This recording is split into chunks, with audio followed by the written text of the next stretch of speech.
نحمدہ ونصلی علی رسولہ الکریم اما بعد اعوذ باللہ من الشیطان الرجیم بسم اللہ الرحمن الرحیم الیوم اکملت لکم دینکم واتممت علیکم نعمتی ورضیت لکم الاسلام دینا صدق اللہ العظیم قال النبی صلی اللہ علیہ وسلم انا خاتم النبیین ولا نبی بعدی او کما قال علیہ الصلوۃ والسلام بسم اللہ الرحمن الرحیم اللہم صلی علی محمد وعلی آل محمد کما صلیت علی ابراہیم وعلی آل ابراہیم انک حمید مجید اللہم بارک علی محمد وعلی آل محمد کما بارکت علی ابراہیم وعلی آل ابراہیم انک حمید مجید۔ الحمدللہ یہ انبیاء علیہم الصلوۃ والسلام کی اس چین کے اندر اگر ہم دیکھیں حضرت آدم علیہ الصلوۃ والسلام سے سٹارٹ ہو کر finally last and the final messenger نبی علیہ الصلوۃ والسلام کے اوپر آ کر یہ تمام جو انبیاء کا چین ہے یہ کمپلیٹ ہوتی ہے۔ اب ظاہر ہے نبی علیہ الصلوۃ والسلام کی سیرہ کے اوپر تو آپ جتنی بھی بات کریں گے وہ ظاہر ہے آف کورس کم ہوگی، ہم تو اس کا حق ادا کر ہی نہیں سکتے، ہمارے پاس تو نہ وہ ریسورسز ہیں، نہ وہ نالج ہے، نہ انفارمیشن ہے، نہ طاقت ہے، نہ ہمت ہے، نہ انرجی ہے اور نہ ٹائم ہے کہ ہم اس کا وہ مقام کا حق ادا کر سکیں جو وہ ڈیزرو کرتے ہیں۔ ہم تو صرف بیسک ان کے بارے میں ایک انفارمیشن تھوڑی سی گیدر کر سکتے ہیں کہ معاملہ کیا تھا۔ حدیث پاک میں آیا، ان کا شجرہ نسب بتایا، نبی علیہ الصلوۃ والسلام سے شروع ہوا تو انہوں نے فرمایا وَإِنَّهُ محمد بن عبداللہ بن عبد المطلب بن ہاشم بن عبد مناف بن قصی بن کلاب بن مرہ بن کعب بن لوئی بن غالب بن فہر بن مالک بن نضر بن کنانہ بن خزیمہ بن مدرکہ بن الیاس بن مزر بن نزار بن معاد بن عدان بن عدہ بن مقوم بن ناحور بن طارح بن یارب بن یشجب بن نابت بن اسماعیل اور بن ابراہیم علیہ السلام تک جاتا ہے۔ پورا شجرہ نسب ہم نے دیکھا، اور وہاں سے اوپر بن آذر بن ناحور بن عروہ بن شارق بن فالق بن عابر ہود علیہ السلام کا نام تھا، بن شارق بن ارفخشد بن سام بن نوح، پھر نوح علیہ السلام آتا ہے، پھر لمک بن متشلق بن اخنوخ، ادریس علیہ السلام کا نام اخنوخ تھا، بن ہود بن شیس بن آدم علیہ السلام تک۔ بہرحال یہ پورا شجرہ مبارک یہاں تک جاتا ہے۔ تو اب پوری اس چین کے اندر نبی علیہ السلام نے فرمایا انا خاتم النبیین ولا نبی بعدی، میں آخری نبی ہوں اور میرے بعد اب کوئی نبی نہیں آئے گا۔ ہمیں اس جملے کو اگر مزید امپروو کرنا ہو تو ہم ایسے کہہ سکتے ہیں کہ میرے بعد کوئی نبی پیدا نہیں ہوگا، کیونکہ ظاہر ہے اس امت کا اجماع اس بات کے اوپر کہ ایک دن عیسیٰ علیہ الصلوۃ والسلام اس دنیا میں تشریف لائیں گے۔ اگر ہم اس بیسک پوائنٹ کو نہیں سمجھ پاتے تو یہ گویا کہ اسلام کا one of the biggest hurdles میں سے ہے نہ سمجھنے کے اعتبار سے، کیونکہ خاتم النبیین کا ہونا in it self is the one of the most important thing. اگر نہ ہوتی تو یہ امت کے اتنے ہمارے اکابرین اور سلف کے درمیان یہ بحث اور یہ سارا مسائل نہیں چل رہے ہوتے۔ نبی علیہ السلام نے فرمایا کہ میرے بعد 30 جھوٹے نبی آئیں گے، 30 کذابون، 30 جھوٹے نبی آئیں گے جو کلیم کریں گے میں نبی ہوں، آل دا وے اسٹارٹنگ فرام مسیلمہ کذاب، جو right at the time of نبی علیہ الصلوۃ والسلام ہی خبیث سامنے آیا اور وہ جھوٹ بولتا تھا میں نبی ہوں۔ اور صحابہ کرام، کتنے صحابہ کرام شہید ہوئے، حضرت ابو بکر رضی اللہ عنہ کے ٹائم پہ فائنلی پھر لشکر گیا حضرت خالد بن ولید رضی اللہ عنہ کے اس میں، اور وہی حبشی غلام جو کہ کسی ٹائم پہ جس نے حمزہ رضی اللہ عنہ کو شہید فرمایا، وہی بندہ اس کے ہاتھ پہ اللہ نے جب توبہ کی تو ایسا مقام لکھا کہ وہ بندہ جس کے ہاتھوں اللہ نے اس مسیلمہ کذاب کا خاتمہ فرمایا۔ تو ان اٹ سیلف اس ختم نبوت کو سمجھنا ان اٹ سیلف اتنا ضروری اس لیے ہے کیونکہ یہی وہ چیز ہے جس کے اوپر سے آگے لوگوں کا عقیدہ اور ایمان خراب ہو سکتا ہے، یہی وہ چیز ہے۔ اور یہ اس وقت سے چلتا آ رہا تھا، چلتے چلتے چلتے فائنلی ہمارے دور کے اندر بھی اگر آپ دیکھیں تو وہ ایک مرزا غلام قادیانی کذاب ملا، اس نے بھی ایگزیکٹلی اسی طرح سے کلیم کیا، اور اس کا کلیم ایک بالکل ہی ڈفرینٹ یونیک کائنڈ آف کلیم تھا کہ نہیں وہ عیسیٰ علیہ السلام جو ہیں وہ سولی پہ چڑھنے کے بعد یا اپنی وفات پا گئے، یا پھر کبھی کہتا ہے کہ نہیں وہ وہاں سے چل کے اتر آئے سولی سے، اور پھر پتہ نہیں somehow he migrated and travelled all the way to Kashmir, وہاں پہ رہنا شروع ہو گئے، وہاں اپنی لائف گزاری، اور واللہ عالم ایسے عجیب و غریب کلیمز۔ تو یہ اس کے اوپر ظاہر ہے دلائل علماء نے تو بہت لکھے ہیں، وہ اپنی جس طرح سے کہتا ہے یہ ذلی نبی تھے یا وردوی نبی تھے، یعنی انڈائریکٹ نبوت کا کلیم کرتا ہے، اس کا سارا جو کور اس کو مواد مٹیریل ملتا ہے وہ عیسیٰ علیہ السلام کے نام پہ اپنے آپ کو یوز کرتا ہے۔ تو اس کو سمجھنا ان اٹ سیلف بہت ضروری ہے۔ اس امت کے ہمارے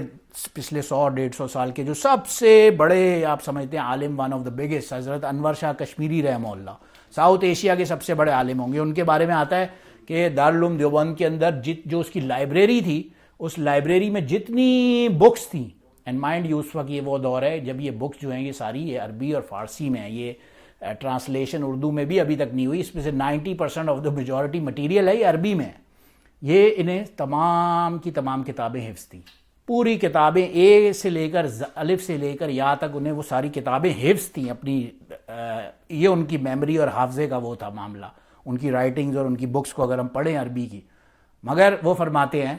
کہ مجھے اللہ سے امید ہے کہ اگر میری تمام نالج خدمات دنیا کی ایک طرف اور جو ختم نبوت کے اوپر میں نے دلائل کے ساتھ اپنا تھوڑا سا کام کرنے کی اللہ نے مجھے توفیق عطا فرمائی ہے, تو مجھے امید ہے اللہ سے کہ اس کے ذریعے سے اللہ میری مغفرت فرما دے گا. تو ظاہر ہے اب وہ قادیانی تو آپ کو یا جو جھوٹا نبی ہوگا وہ کسی بھی طرح سے بیوقوف بنا سکتا ہے.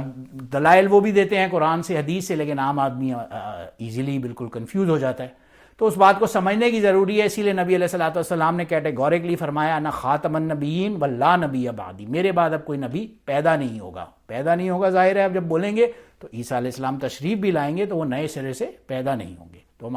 ہمیں کہیں نہ کہیں سے بھی کوئی آبجیکشن ہمیں نہیں ملے گا اگر ہم اس طرح سے اس بات کو سمجھ لیں. پھر فرمایا کہ اس جو نبوت ہے اس کی مثال ایسی ہے, ایک بہت ہی خوبصورت ہے. آپ ایک بلڈنگ بنا رہے ہیں, کنسٹرکشن کر رہے ہیں, ایک عمارت ہے, وہ پوری اس کی وہ کمپلیٹ ہو چکا ہے اسٹرکچر, اس میں خالی ایک بریک کی ایک اینٹ کی جگہ خالی تھی. وہ جگہ جب لگائی گئی تو گویا وہ نبی علیہ السلام فرماتے ہیں وہ میرے فارم میں وہ لاسٹ انبیاء کا وہ نبی کا میں تھا جو آ گیا. اب وہ دیوار کمپلیٹ ہو گئی, اب وہ اینٹ کی جگہ فل ہو گئی, اب اس کے بعد کوئی اور نبی نہیں آ سکتا. تو بہرحال اس بات کو سمجھنا ان اٹ سیلف ضروری ہے. اور صرف اس بیسک کو ہی سمجھ لیں تو نبی علیہ الصلوۃ والسلام کی سیرہ کے اوپر تو ہم واقعات سنتے بھی رہتے ہیں اور دیکھتے بھی, اکثر بیانات بھی سنتے رہتے ہیں. تو انفارمیشن کے اعتبار سے سب سے جو ضروری چیز اگر کوئی ہوگی تو وہ یہی ہوگی. اور پھر ان کی سیرہ کے اعتبار سے نبی علیہ الصلوۃ والسلام کی یہی ہم حق تو ادا نہیں کر سکتے, لیکن صرف قرآن کی ایک آیت ہم یہاں پہ ڈسکس کر لیتے ہیں اور اس کے بعد انشاءاللہ اس کو کنکلوڈ کرتے ہیں. اللہ سبحانہ و تعالیٰ نے فرمایا محمد الرسول اللہ, یہ اللہ کے رسول ہیں. والذین معہ اشداء علی الکفار, اور جو یہ محمد رسول اللہ صلی اللہ علیہ وسلم کے بارے میں ان کی سرٹن کوالٹیز بتائیں. کیا کرتے ہیں؟ اشداء علی الکفار, کافروں کے ساتھ ڈرنے کا معاملہ نہیں کرتے. پھر جب یعنی کہ ان کی اپنی پرسنالٹی ہے کہ جب سامنے کافر ہوگا تو پھر علل اعلان لڑیں گے. اور یہ معاملات ہم نے بار بار دیکھا. غزوہ احد کے اندر جب مسلمانوں کا ایک دم پاؤں لڑکھڑائے تو نبی علیہ الصلوۃ والسلام کی وہ ذات تھی جو اپنی جگہ کھڑی ہوئی تھی. غزوہ حنین کے ٹائم پہ جب کوئی یہ سمجھیں کہ 10,000 کا 12,000 کا لشکر چلا مکہ فتح کرنے کے بعد, ایک پرائیڈ کے اندر ہم تو ایزیلی حنین کو قبضہ کر لیں گے, اور حنین والوں سے ایسی پھینٹی لگائی اللہ کے حکم سے کہ سب ایک دفعہ تتر بتر ہو کے بھاگنے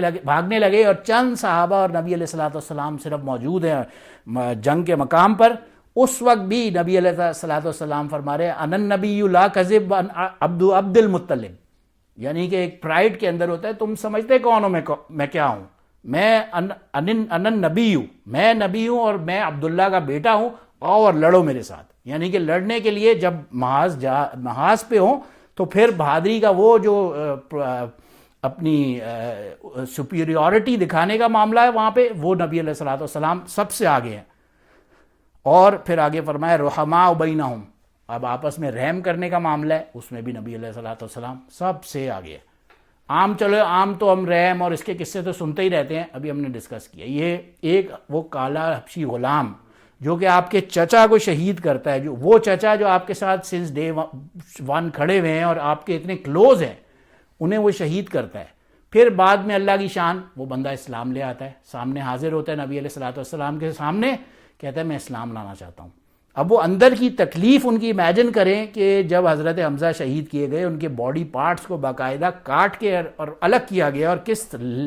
طرح سے انہوں نے ان کی باڈی کو دیکھا, اور وہ غم تھا, یعنی وہ غم تھا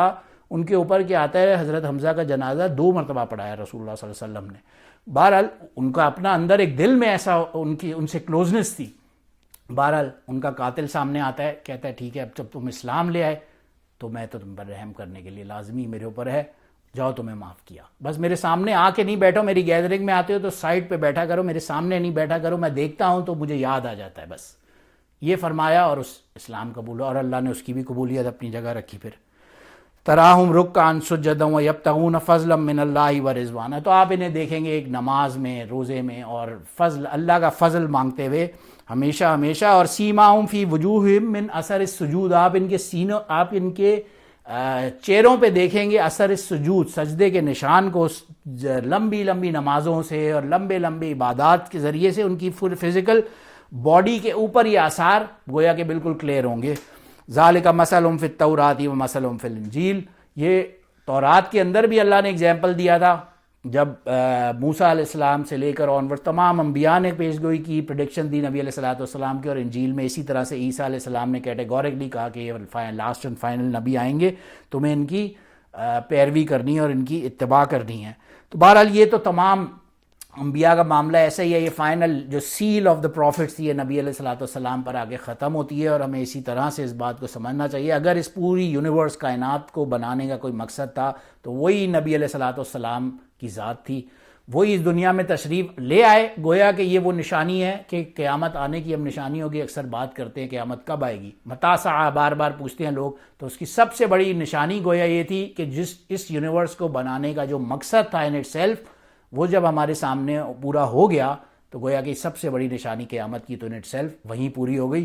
اللہ پاک ہمیں توفیق عطا فرمائے کہ ہم جو ٹرو ٹیچنگز آف نبی علیہ السلام ہیں ان پہ عمل کرنا سیکھیں، اور دوسروں کو بھی اس کی ترغیب کریں، اور بار بار اس دعوت کے کام میں بھی آگے لگیں. وآخر دعوانا الحمدللہ رب العالمین.